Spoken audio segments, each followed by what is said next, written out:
ನಮಸ್ತೆ ಸ್ನೇಹಿತರೆ, ಇಲ್ಲಿ ನೋಡ್ಬೋದು ನೀವು, ಇಲ್ಲಿ 200 ಅಡಿಕೆ ಗಿಡ ಇದಾವೆ. 200ಕ್ಕೂ ನಾವು 2 ಬೆಂಡ್ ಮಾಡಿದ್ದೀವಿ. ಅಂದರೆ ಈ 200 ಅಡಿಕೆ ಗಿಡಕ್ಕೂ ನೀವು ಒಟ್ಟಿಗೆ ಬಿಡೋದಕ್ಕಾಗಲ್ಲ, ಸರಿನಾ? ನೀವೇನೇ ಚೆನ್ನಾಗಿ ಬೋರ್ ಹೊಡ್ತಾ ಇದ್ದೀವಿ ಅಟ್ ಎ ಟೈಮ್ ಬಿಡೋದಕ್ಕೆ ಆಗಲ್ಲ. ಅಂದರೆ ಡ್ರಿಪ್ಸ್ ಮಾಡಿದ್ವಿ ನಾವೇ, ಅಂದರೆ ಗೆಡ್ಡೆಗೆನೆ ಡ್ರಿಪ್ಸ್ ಮಾಡಿರೋದು ನಾವು. ಗೆಡ್ಡೆನೆ ಡ್ರಿಪ್ಸ್ ಮಾಡಿ 100 ಗಿಡಕ್ಕೆ ಒಂದ್ಸಲ, 200 ಗಿಡಕ್ಕೆ ಒಂದ್ಸಲ. ನೋಡಿ 2 ಇದೆಯಾ, ಅಲ್ಲಿ ಮೇಲ್ಗಡೆದು ಆನ್ ಮಾಡಿದ್ರೆ ನಾವು ನೋಡಿ ಈ ಕಡೆ 100 ಗಿಡ ಇಷ್ಟಕ್ಕೆ ಹೋಗುತ್ತೆ, ಆ ಕಡೆ ಹೋಗೆಲ್ಲ ಹೋಗುತ್ತೆ.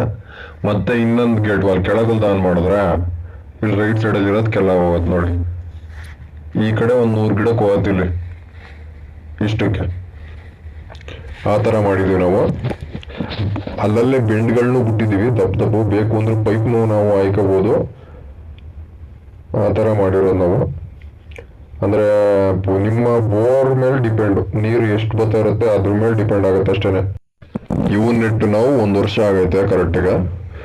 ನೋಡಿ ಅಲ್ಲಲ್ಲೇ ಸೈಡಲ್ಲಿ ನೋಡಿ, ಸೈಡಲ್ಲಿ ಜಾಸ್ತಿ ನೆಟ್ಟಿದ್ದೀವಿ, ಗ್ಯಾಪ್ ಏನು ಬೇಡ ಅಂತ. ಅಲ್ಲಲ್ಲೇ ಗೆಡ್ಡೆಗೆ ಸೊಪ್ಪು ಎಲ್ಲ ಹಾಕಿದ್ದೀವಿ, ಯಾಕೆಂದರೆ ಕಳೆ ಬೆಳ್ಕೊಳ್ಳುತ್ತೆ. ಅದ್ರ ಬದಲು ಸೊಪ್ಪನಾರ ಹಾಕೋಣ ಅಂತ ಸೈಡಲ್ಲಿ ಮಾತ್ರ ಹಾಕೊಂಡಿದ್ದೀವಿ ಅಷ್ಟೇನೆ.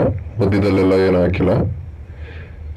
ಸೊಪ್ಪು ಇಲ್ಲ ಯಾವ್ದಾರ ತರಕಾರಿ ಗಿಡಗಳು ಈ ಥರ ಎಲ್ಲ ಹಾಕೊಂಡಿದ್ದೀವಿ. ಸುಮ್ ಬಿಟ್ರೇನು ಕಳೆ ಬೆಳ್ಕೊಳ್ಳುತ್ತೆ, ಕೀಳ್ಬೇಕಷ್ಟೇ. ಆ ಥರ ಮಾಡ್ತೀವಿ. ನೀವು ಕೂಡ ಮಾಡ್ಬೋದು ಆ ಥರ, ಏನು ಪ್ರಾಬ್ಲಮ್ ಏನಾಗಲ್ಲ ಇವಕ್ಕೇನು.